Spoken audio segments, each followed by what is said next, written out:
Peter, you're going to die doing this. You're going to die in that stupid costume. And I know that there is nothing I can say to stop you from doing it. But I never in a million years imagined that I would be tossed off a bridge by a maniac or wiping your gunshot blood off my clothes so my mom doesn't see it. Someone is going to kill you. I can't do this.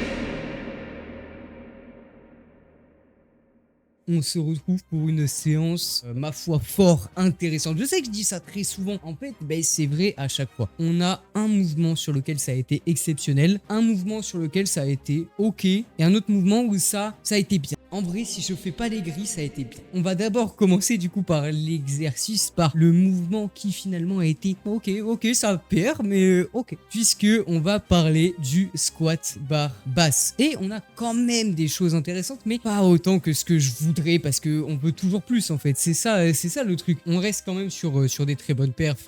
Je suis l'aigri du village en première série. Donc comme d'habitude, je suis le même process, c'est-à-dire que je m'échauffe pour un top 7, un single où j'essaie d'avoir un RPE assez bas. Donc là, perso, je l'ai trouvé un peu dur, c'est-à-dire que j'aurais dit entre 7 et 8. Mais en fait, le truc, c'est que j'ai mis ce groove et j'étais pas du tout allé sur le placement de ma barre au niveau du dos. Donc ça, ce sont deux trucs qui ont fait que le RPE était un peu plus élevé que ce que je voulais, c'est-à-dire un RPE 6-7. Donc en fait, ce que je ferai, c'est que la semaine prochaine, je ferai une légère incrémentation de charge. Là, le single était à 165 kg, donc je passerai peut-être à 167,5 ou 170 si je vois que je me sens très très bien. Ça me permettra du coup d'essayer toujours au même RPE, d'au final pousser plus lourd et donc de me mettre davantage en confiance au fil des semaines. C'est comme ça que je processe un peu pour mon picking, c'est-à-dire que je mélange un petit peu méthode powerlifting, méthode du coup picking sous méthode Fontesque avec le tableau, stratégie aussi du multiplier, du potentiel de performance, etc. Je mélange un petit peu tout ça, je fais ma bouillie, je fais ma tambouille. Une tuile!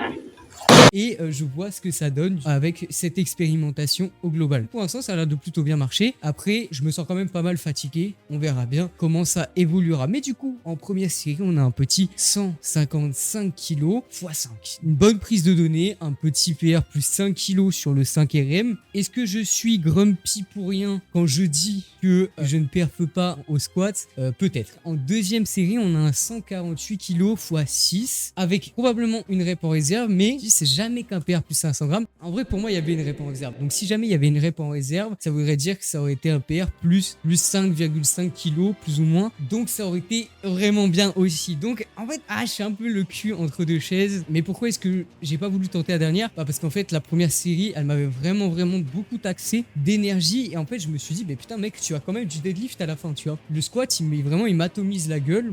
Surtout en série longue, c'est très dur pour moi. Je suis pas du tout à l'aise en série plus longue, genre dès que je dépasse 5 reps, c'est ciao. Je me suis dit, on reste un petit peu chill, parce qu'au pire, la semaine prochaine, je ferai plus, tu vois. Là, j'ai un peu de marge. Bon, en première série, la semaine prochaine, il est probable qu'on fasse un petit 150 kg, que j'essaye de faire 6 reps. Sauf que, oh tiens, je serai RPE 9, du coup, en fait, je vais en faire 7. Et oh tiens, c'est ma première série, du coup, je vais en faire 8. Donc, tu vois, on aura une très bonne performance en définitive sur le long terme. Donc, ça, c'était tout pour les séries normales de squat. Sauf que, moi, comme vous savez, je travaille aussi de manière plus isolée mes sticking points en faisant du partiel. Et donc, on a une série de partiel haut, à 142,5 kg et j'ai fait mon 11 RM, soit un petit PR plus 7,5 kg sur le 11 RM. Pourquoi plus 7,5 kg? Puisque j'ai un 15 RM x 135 et donc si jamais on le répertorie sur les rep range d'au-dessus, ça fait un PR plus 7,5 kg en termes de charge absolue sur le rep range. Voilà, c'est comme ça qu'on lit le tableau et les PR du tableau. Donc, en soi, c'est une très bonne prise de données. Mon partiel haut est en train vraiment de prendre un petit peu. C'est une meilleure performance que sur mon touch and go. Après, je prends pas mal de rest pause aussi. Je suis souvent très goatesque sur le squat et donc dès que je fais des perfs un peu à des PR normaux, je suis un peu aigri. Tellement maintenant on arrive à un exo qui va mettre d'accord tout le monde. On ne pourra pas dire qu'on n'a pas des sacrés PR dessus. C'est impossible, tu vois. Même si ça aurait pu être mieux. Puisqu'on va parler du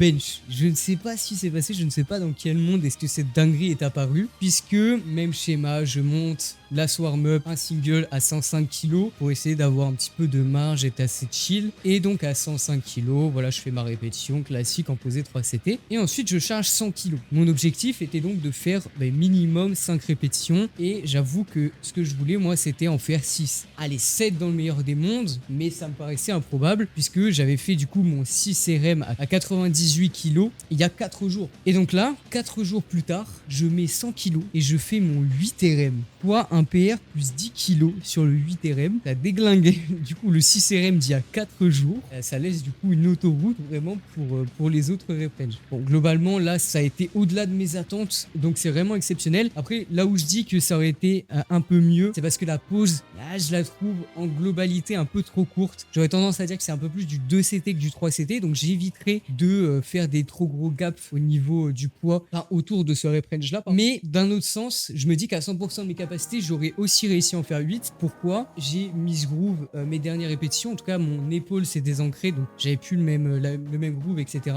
Sur les dernières répétitions aussi, je tapais le rack, donc ce qui m'a fait perdre aussi de l'énergie. Et finalement, je me sentais assez à l'aise donc sur la dernière rep.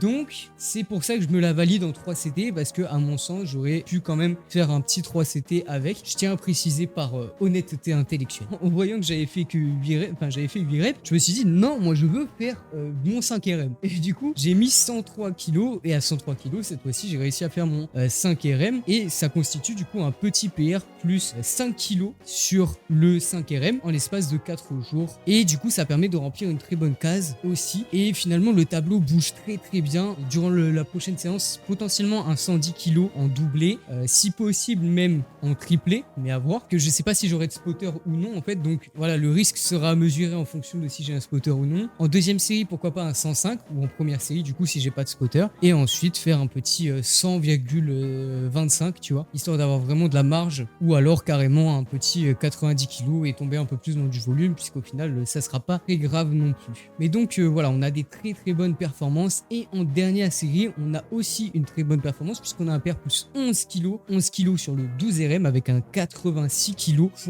12, et donc ça permet encore une fois de faire une prise de données absolument monstrueuse. Et le tableau commence à... il est revide en fait, il n'y a plus rien dans le tableau, et donc on va pouvoir évoluer de façon assez sereine finalement. Dans cette séance, je me suis un peu plus attardé aussi sur le travail de solo des racks, puisque comme vous le savez peut-être, j'ai un manque de force quand même assez important sur le solo des racks. Et du coup, en première série, on a une petite masterclass puisque j'ai fait un 17 RM x 100, soit un PR plus 20 kg sur le 17 RM sur le solo des racks, et ça permet même de déloger 2 petites cases. Là, j'étais vraiment très bon en solo des racks, donc je me suis dit, vas-y, on s'envole, on met 135 kg, et à 135 kg, j'ai fait mon 6 RM, soit un PR plus 25 kg. Le solo des racks commence à être bien strong, et ça fait plaisir. Le tableau est de demi-vide, mais ça fait vraiment plaisir dans le sens où, en fait, j'avais un gros manque de force qui me limitait vraiment pas mal sur mon bench classique, et donc là, ça commence à être compensé. Après, est-ce que je vais pouvoir solo des racks mes barres lourdes? Je préfère pas, dans le sens où ça va plus me gaspiller de l'énergie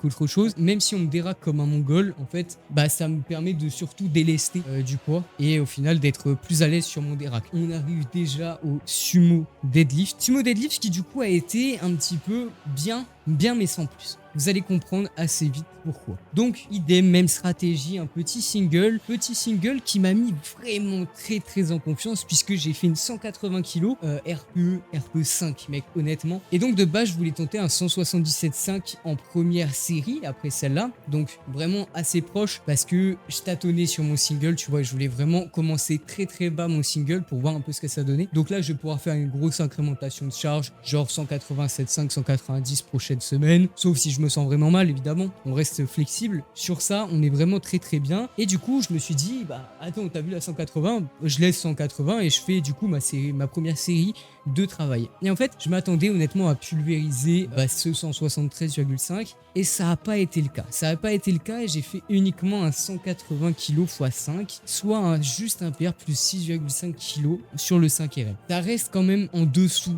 de ce que je pense être capable de faire, parce que vous voyez qu'au-dessus, bon, certes, c'est avec des sangles en 8, certes, j'ai déjà pas beaucoup d'amplitude, et le fait de mettre des sangles en 8, ça me rallonge les mains de ouf. Donc c'est beaucoup plus facile. Ça reste en dessous de ce que je me sens capable de faire, donc ça m'embête, mais à voir. Comme d'habitude, en fait, cette séance-là, elle n'est pas forcément très représentative.